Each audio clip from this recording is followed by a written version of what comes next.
ಕರ್ಕ ರಾಶಿಯ ಡಿಸೆಂಬರ್ 1 ರಿಂದ ಡಿಸೆಂಬರ್ 7 ರವರೆಗಿನ ವಾರದ ಭವಿಷ್ಯ. ಕರ್ಕ ರಾಶಿಗೆ ಸಂಬಂಧಿಸಿದಂತೆ ಗುರು 9ನೇ ಮನೆಯಲ್ಲಿ ಇರುವುದರಿಂದ ಈ ವಾರ ಉತ್ತಮ ಆರೋಗ್ಯಕ್ಕಾಗಿ ನಿಮ್ಮ ಬೆಳಿಗ್ಗೆ ನೀವು ತಾಲೀಮು ಪ್ರಾರಂಭಿಸಬೇಕು.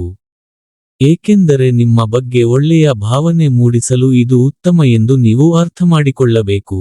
ಅಂತಹ ಪರಿಸ್ಥಿತಿಯಲ್ಲಿ ನಿಮ್ಮ ದಿನಚರಿಯಲ್ಲಿ ಈ ಬದಲಾವಣೆಯನ್ನು ಸೇರಿಸಿ ಮತ್ತು ಅದನ್ನು ನಿಯಮಿತವಾಗಿಡಲು ಪ್ರಯತ್ನಿಸಿ.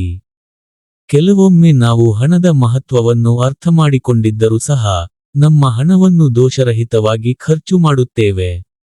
ಆದರೆ ಈ ವಾರ ನಿಮ್ಮ ಹಿಂದಿನ ಆ ತಪ್ಪುಗಳ ಭಾರವನ್ನು ನೀವು ಭರಿಸಬೇಕಾಗಬಹುದು. ಏಕೆಂದರೆ ಈ ಸಮಯದಲ್ಲಿ ನಿಮ್ಮ ನಿಕಟ ಸದಸ್ಯರೊಬ್ಬರು ಹಣಕ್ಕಾಗಿ ಬೇಡಿಕೆ ಇಡುವಂತಹ ಅನೇಕ ಸಂದರ್ಭಗಳು ಉಂಟಾಗುತ್ತದೆ ಮತ್ತು ಆದರೆ ಅವರಿಗೆ ನೀಡಲು ನಿಮ್ಮ ಬಳಿ ಏನೂ ಇರುವುದಿಲ್ಲ. ಇದರಿಂದಾಗಿ ಅವರೊಂದಿಗಿನ ನಿಮ್ಮ ಸಂಬಂಧವು ಹದಗೆಡುವ ಸಾಧ್ಯತೆ ಇದೆ. ಈ ವಾರ ಕುಟುಂಬದ ಸದಸ್ಯರೊಂದಿಗೆ ವಾದವಾದರೆ ತಾಳ್ಮೆ ಕಳೆದುಕೊಳ್ಳದಂತೆ ನಿಮಗೆ ಸೂಚನೆ ನೀಡಲಾಗಿದೆ. ಏಕೆಂದರೆ ಯಾವುದೇ ವಿಷಯದ ಬಗ್ಗೆ ಚರ್ಚಿಸುವಾಗ ನಿಮ್ಮ ಮತ್ತು ಕುಟುಂಬದ ಸದಸ್ಯರ ನಡುವೆ ಆಲೋಚನೆಗಳ ಭಿನ್ನಾಭಿಪ್ರಾಯಗಳ ಸಾಧ್ಯತೆ ಇದೆ.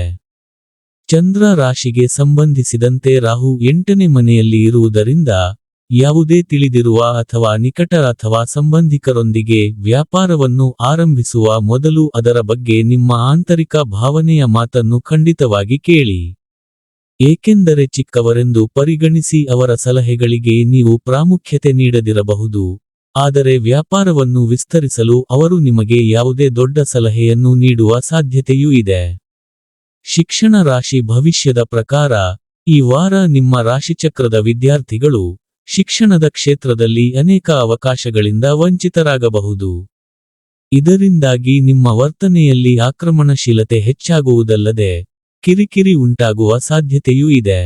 ಅಂತಹ ಪರಿಸ್ಥಿತಿಯಲ್ಲಿ ತಮ್ಮ ಭಾವನೆಗಳನ್ನು ನಿಯಂತ್ರಿಸಿ ಅತಿಯಾಗಿ ಯೋಚಿಸುವುದನ್ನು ತಪ್ಪಿಸಬೇಕು. ಈ ವಾರದ ಪರಿಹಾರ: ಪ್ರತಿದಿನ 41 ಬಾರಿ ಓಂ ವಾಯುಪುತ್ರಾಯ ನಮಃ ಎಂದು ಜಪಿಸಿ.